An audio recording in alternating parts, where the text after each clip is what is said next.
प्रिय साथियों नमस्कार। हमारी YouTube चैनल में आपका स्वागत है। जैसा कि आप जानते हैं, इन दिनों हम आपकी सेवा में देश के सबसे बड़े जनसमूह अन्य पिछड़ा वर्ग के विषय में एक वीडियो सीरीज़ प्रस्तुत कर रहे हैं। इस वीडियो सीरीज़ की प्रासंगिकता एवं महत्व के विषय में हम प्रथम एपिसोड में वर्णन कर चुके हैं। हमने इस वीडियो सीरीज़ का नाम दिया है अन्य पिछड़ा वर्गों की समस्याओं के मूल कारण तथा उनके निदान के उपाय।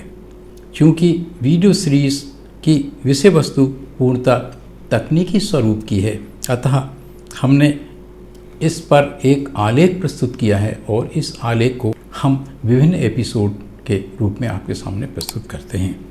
आज हम इस वीडियो सीरीज़ का, जो कि अन्य पिछड़ा वर्गों की समस्याओं से संबंधित है, तीसरा वीडियो आपकी सेवा में प्रस्तुत कर रहे हैं। इस सीरीज़ के अंतर्गत जो अन्य पिछड़ा वर्गों की मंडल कमीशन से संबंधित जो आरक्षण की मांग है, उनकी पृष्ठभूमि हम आपके सामने प्रस्तुत कर रहे हैं। इस पृष्ठभूमि की अगली कड़ी या अगली बिंदु है राजनीतिक पृष्ठभूमि। राजनीतिक पृष्ठभूमि से हमारा तात्पर्य यह है कि जैसा कि किसी एक भौगोलिक क्षेत्र, जिसे हम देश कंट्री कहते हैं, में शासन प्रणाली बदलती है तो स्वाभाविक रूप से सत्ता भी एक शासक वर्ग से दूसरे शासक वर्ग में हस्तांतरित हो जाती है।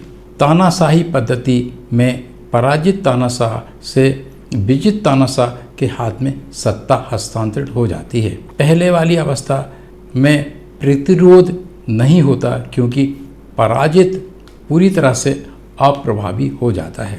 प्राय सारे विश्व में राज करने की लोकतांत्रिक व्यवस्था आने पर वहाँ के भूतपूर्व शासक तानाशाह या तो नष्ट हो गए हैं या अप्रभावकारी हो गए हैं, या फिर उन्होंने विश्वव्यापी परिवर्तनों को देखते हुए अपने देश राष्ट्र के हित में अपने को आम जनता के साथ समागम एसिमिलेट कर लिया है। भारत में दुर्भाग्य से ऐसा नहीं हुआ है।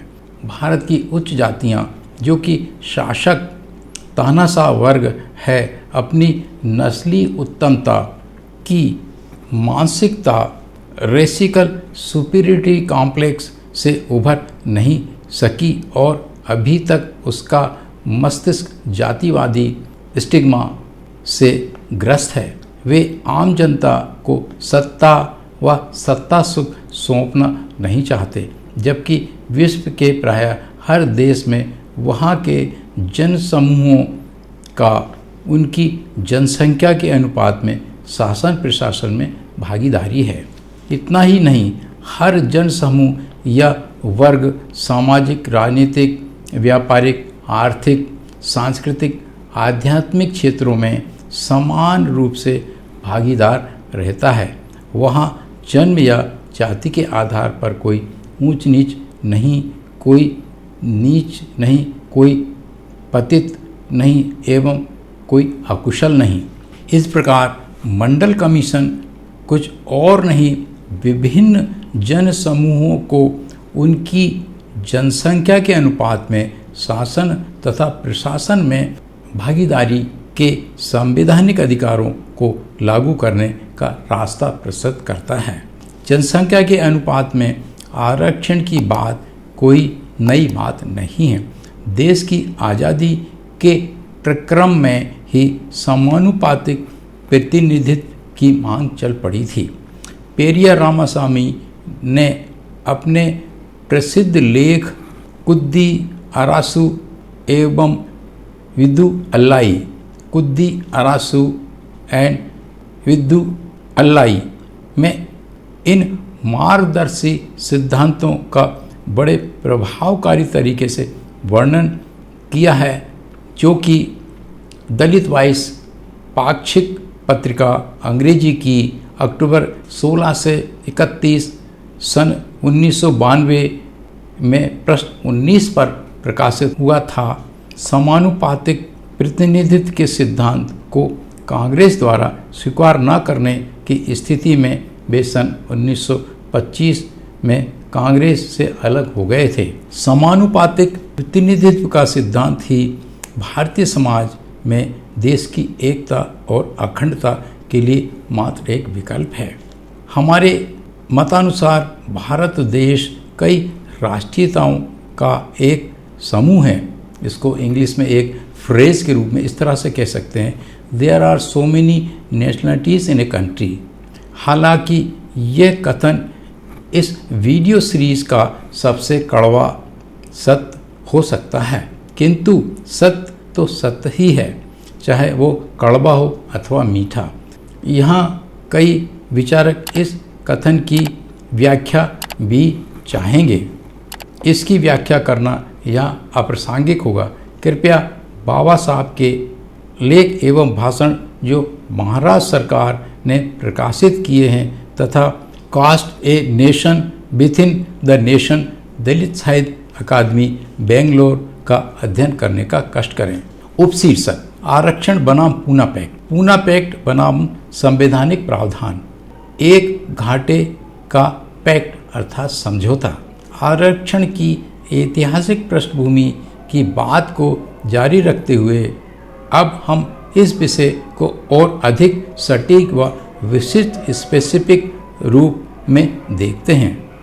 आज़ादी की लड़ाई में सत्ता हस्तांतरण की प्रक्रिया, process of transfer of power में हम पाते हैं कि आरक्षण का संविधान में जो प्रावधान किया गया है उसका मूल आधार पूना पैक्ट 1932 है, किंतु यही मूल आधार नहीं है। 1930 के दशक की घटनाओं को बारीकी से अध्ययन करने पर हम पाते हैं कि गोलमेज सम्मेलनों में अछूती स्थान एवं पृथक निर्वाचन सेपरेट इलेक्टोरेट की मांग अनुसूचित जातियों, अनुसूचित जनजातियों, पिछड़ी जातियों के प्रतिनिधियों द्वारा की गई थी।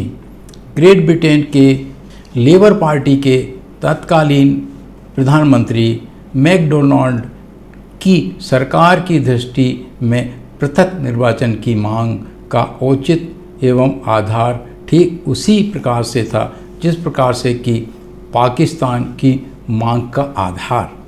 अतः तत्कालीन ब्रिटिश सरकार ने पृथक निर्वाचन प्रणाली को एक अवार्ड जिस प्रकार से आज संसद में कोई बिल पारित होता है के रूप में पारित कर दिया था, किंतु M.K. गांधी ने इस अवार्ड का इतना कड़ा विरोध किया कि वे आमरण अनशन पर बैठ गए। दलितों के मसीहा कहलाने वाले M.K. गांधी के इस आमरण अनशन पर दलितों के बुद्धिजीवियों को ही नहीं विश्व भर के लोगों को आश्चर्य हुआ कि हजारों वर्षों के बाद जब आज इस देश के शोषित पीड़ित मानवाधिकारों से वंचित मूल भारतीय जनमानस को एक ठोस राजनीतिक लोकतांत्रिक अधिकार मिला है, तो क्यों उनके ही मसीहा कहलाने वाले M.K. गांधी इतनी कठोरता एवं अमानवीय तरीके से उनके सर्वथा उचित अधिकारों से उन्हें वंचित कर रहे हैं। ग्रेट ब्रिटेन के तत्कालीन प्रधानमंत्री मैकडोनाल्ड ने M.K. गांधी को आश्चर्य व्यक्त करते हुए एक विशाल पत्र भी लिखा था कि वे अछूतों के इस उचित मांग का विरोध न करें। यह पत्र देवबर्न लेखक श्याम सुंदर, प्रकाशक दलित साहित्य अकादमी बेंगलोर में प्रकाशित हुआ था। M.K. गांधी एवं उनके अन्य उच्च जातीय साथियों ने पृथक निर्वाचन के विरोध में यह दलील दी थी कि इससे भारतीय समाज टूट जाएगा। इसका अर्थ यह हुआ कि M.K. गांधी और उनके साथियों के मस्तिष्क में एक उपज ब्रेन चाइल्ड, जिसे हम पूना पैक्ट बनाम आरक्षण के नाम से जानते हैं, से देश जुड़ेगा। आज देश को आज़ाद हुए 74 वर्ष बीत चुके हैं। कथाकथित मेरिटेड एंड एफिशिएंट लोगों से हम पूछना चाहेंगे कि इस पूना पैक्ट ने किस हद तक, किस डिग्री तक भारतीय समाज को जोड़ा है। आज भारतीय समाज मात्र टूट ही नहीं रहा है, देश की एकता और अखंडता को भी चारों ओर से खतरा है। यही कारण है कि देश का हर नेता भारत बचाओ का ढिंढोरा पीटता हुआ रैलियों और रथ यात्राएं निकाल रहा है। ये सब बातें, डेवलपमेंट्स क्या प्रकट करते हैं?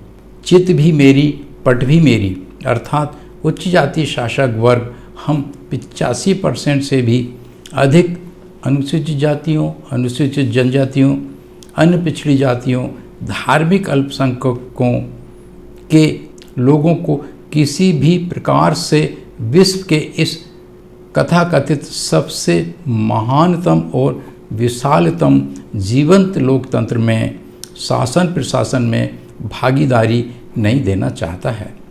अपने असीम वैभवों विलासताओं की तनिक भी हिस्सेदारी नहीं करना चाहता है। कहाँ गई उनकी यह मेरिट और एफिशिएंसी? हाँ, यदि उनकी मेरिट एवं एफिशिएंसी देश की 85% से भी अधिक जनसंख्या के मानवाधिकारों को वंचित रखने तक ही सीमित हैं, तो सही दिशा में सोचने वालों को कोई आश्चर्य नहीं होगा। इस कथन को हम आगे और समझाने का प्रयास करेंगे। प्रिय साथियों, इस प्रकार हमारा इस वीडियो सीरीज़ का तीसरा एपिसोड यहाँ समाप्त होता है। अगर आपको प्रतीत होता है कि हम कुछ मौलिक बातों पर चर्चा कर रहे हैं और आपके ज्ञान में वृद्धि कर रहे हैं, तो कृपया हमारी चैनल को सब्सक्राइब करने, वीडियोस को ज़्यादा से ज़्यादा शेयर करने और लाइक करने का कष्ट करें। हमारे साथ बने रहने के लिए और पूरा वीडियो देखने के लिए बहुत बहुत धन्यवाद। पुनः नमस्कार।